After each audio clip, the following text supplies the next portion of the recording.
I talked to some of these soldiers. One was shot in the stomach, one was shot in the knee. They were going to be killed. And they had to act in self-defense. It's very clear to us that the attackers had prepared their violent action in advance. They were members of an extremist group that has supported international terrorist organization and today support the terror organization called Hamas. Wow. Welcome back to Harvard. That was, of course, Israeli Prime Minister Benjamin Netanyahu today. For more on this developing situation, let's go to NBC News Chief Foreign Affairs Correspondent Andrea Mitchell, who's in Tel Aviv for us tonight. Andrea, what's up?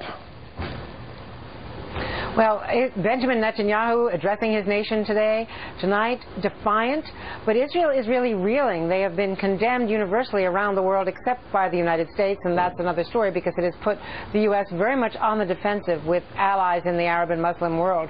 But Israel is insisting that it had no choice, that it needs to defend itself against what it sees as gun running, as weapons coming in. But they offered no proof whatsoever that there were any weapons on this flotilla of humanitarian aid shipments. They're just saying generically and trying to create that linkage, that impression that, in the Prime Minister's words, there could be missiles raining on Tel Aviv, where I'm sitting tonight, if they did not continue this blockade against Gaza. NBC News went on its own, on our own, to Gaza today, and our people there saw a great humanitarian crisis and families still living in tents a year and a half after the Israeli invasion, no construction. And at the same time, Netanyahu told the country tonight that there is no humanitarian crisis in Gaza, that other aid is going through.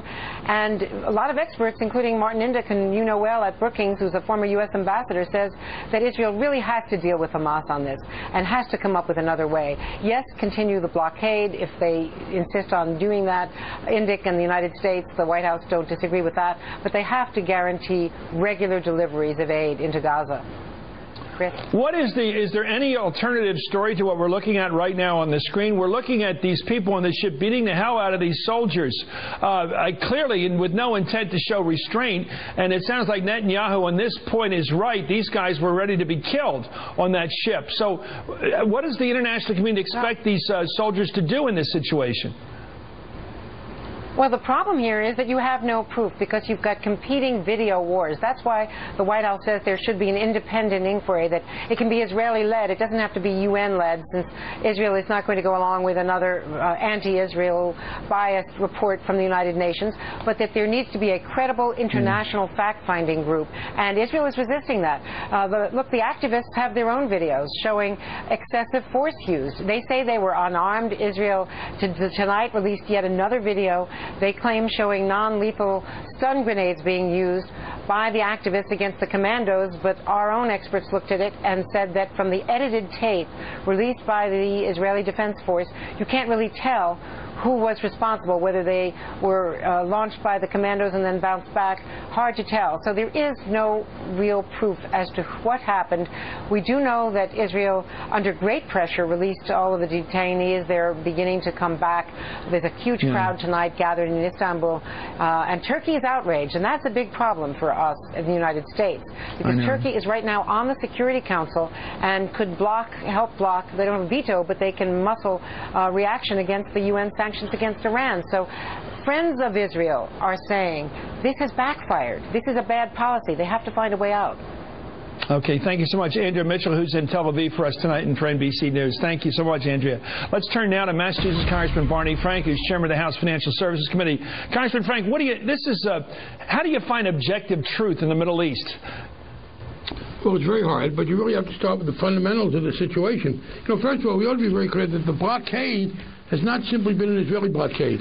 It's been an Israeli-Egyptian blockade. And I think that's very important, because I do think the Israelis have a legitimate concern about being unfairly blamed and double standards. By the way, I don't remember quite so much worldwide outrage when the North Koreans sank a South Korean submarine and 46 people were killed. There are people now very upset about Israel in a much more ambiguous situation as to what could and should have happened. We had an unprovoked attack by North Korea on a South Korean submarine, 46 people killed, and a great deal of silence and equivocation. Look, you have this fundamental problem with Israel.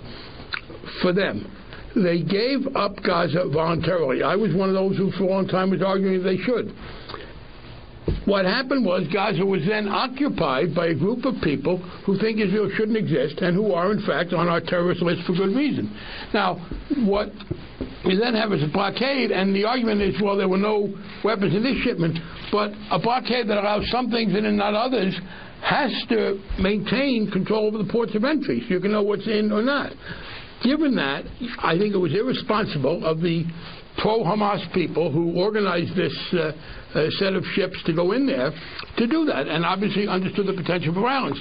That does not mean that everything the Israelis did in this situation was right. When military people are in a situation where they have to use force, as they had to do here, not everything will be done well. Not everything will be done correctly. I do agree it would be in Israel's interest to have an independent inquiry appointed by Israelis. By the way, the Israeli government, the Israeli judiciary, has a very good record of holding the Israeli government to account.